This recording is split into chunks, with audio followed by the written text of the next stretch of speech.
Minsan, may mga taong darating sa buhay natin, hindi para manatili, hindi para maalala. Ellie, ikaw ba yun? Chris, it's been a while. 10 years, parang kahapon lang, no?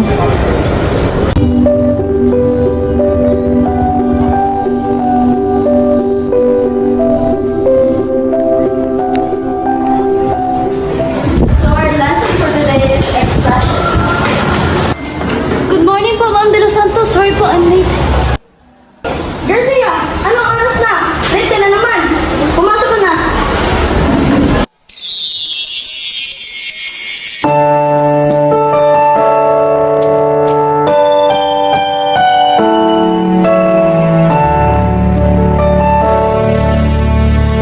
Hey, si Ellie, oh! Si Ellie, oh!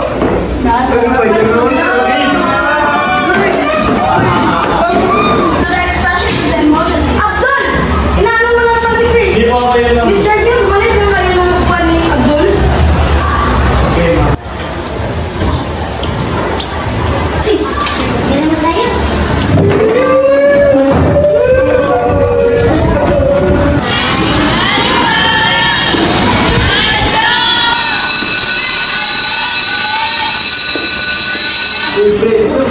Alam mo yung kanta na ano? Ano? Ano naman sa party namin, bro? Oh, sige. Sige nga. Okay, tayo kanta. Tayo. Sabay tayo uwi. Ano? Uwi ka na. Oo, okay. Ihatid kita sa sakay. Sige, tara. Paikot-ikot lang mula nung mailang gawa ng iyong tingin at ngiti. Di sinasadyang mahulog mahibang, aasa na tayo sa huli. Aaminin ko pa, o baka bigla lang mawala kung ano mang pumapagitan sa ating dalawa. Naisip mo ba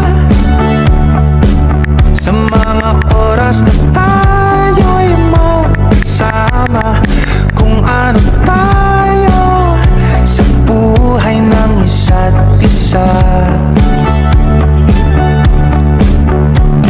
Paikot-ikot lang mula nung mailang gawa ng iyong tingin at ngiti. Di sinasadyang mahulog mahibang, aasa na tayo sa huli. Araw-gabi, tanging ikaw ang nasa isip. Sa bawat araw na magkasama kami, pakiramdam ko sapat na, kahit alam kong hindi niya alam.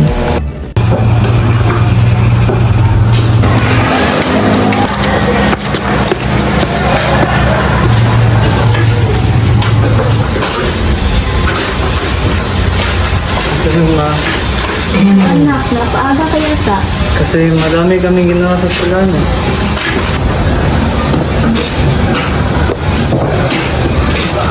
Chris, anak, kain na tayo. Teka lang, Nay. O anak, kamusta ang pag-aaral mo? Okay lang po, Nay. Nakapagod lang. Anak, may sasabihin ako pero huwag kang mabigla ha. Ano po yun, Nay? Baka sa susunod na buwan, lilipat tayo ng Amerika. Baon na kasi tayo sa utang, hindi din kita pwedeng iwan kasi wala ang tatay mo. Paano yung pag-aaral ko, Nay? Pilipat na ako? Parang ganun na nga anak. Bakit may mga kaibigan ka ba? Masyota ka na no? Wala, Nay. Bata pa ako eh. Eh, baka may crush ka na. Wala rin, Nay. Allergy ako sa mga babae. Baka sa susunod na buwan, lilipat tayo ng Amerika. Baon na kasi tayo sa utang, hindi din kita pwedeng iwan kasi wala ang tatay mo.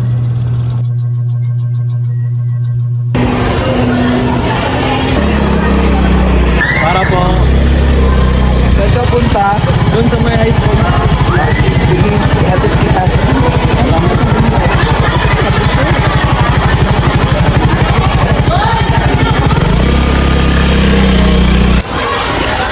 Punta Magkano po? 50 lang po. Salamat po.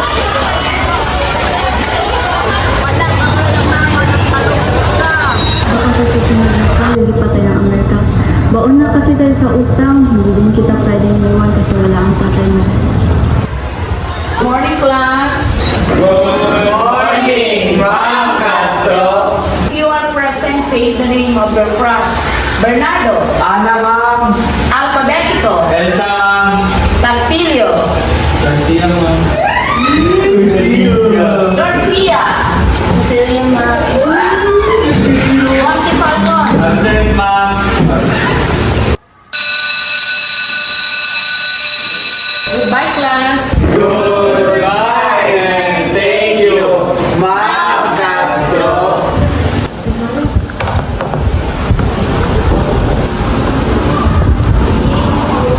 Uy, Chris! Kumain ka na?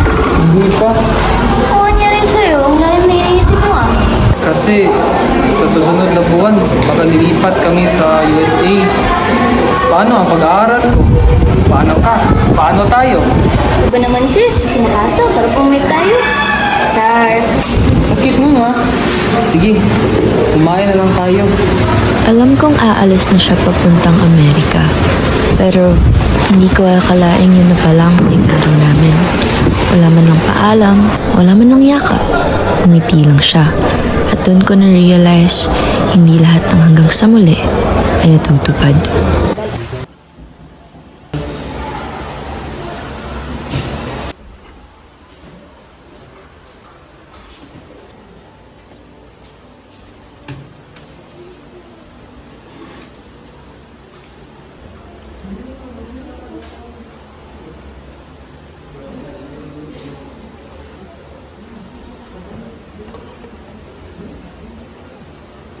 Dear Ellie, pasensya na kung umalis ako nang walang pasabi.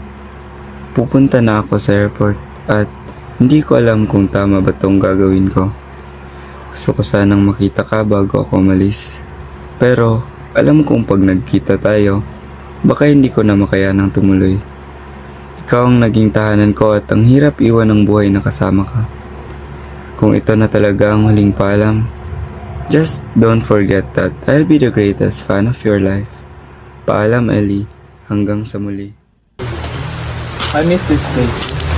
Lahat ng memories natin. Ito rin. Parang dati.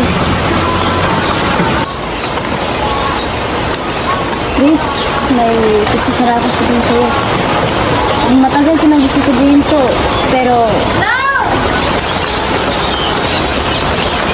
Hi, Ellie. This is Mia, my wife.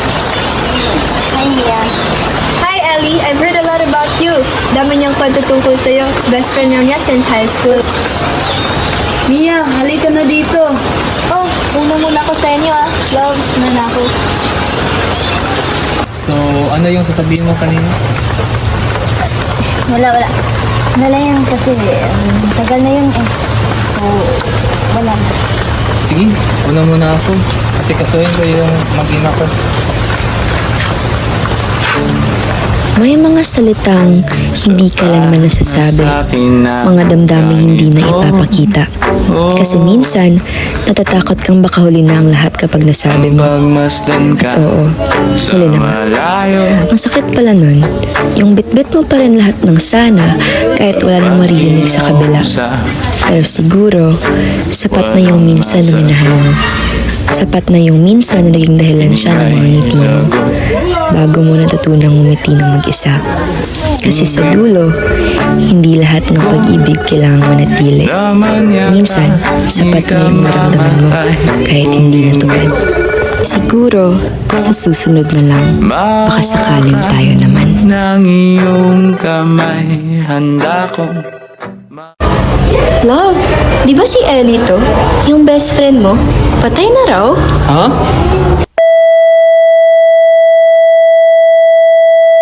Hindi ko naman yata ikamamatay kung hindi ko mahawakan ng iyong kamay. Handa kong harap kagalingan. Kung wala ka sa aking buhay, walang kakulangan.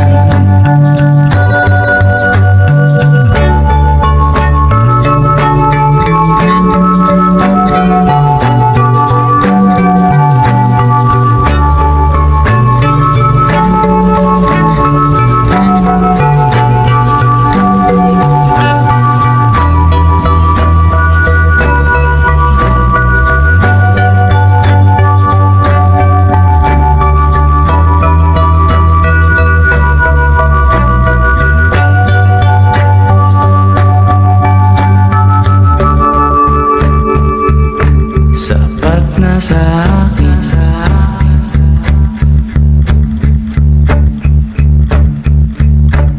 Di ba si Erito, yung best friend mo? Patay na raw. hindi na asa.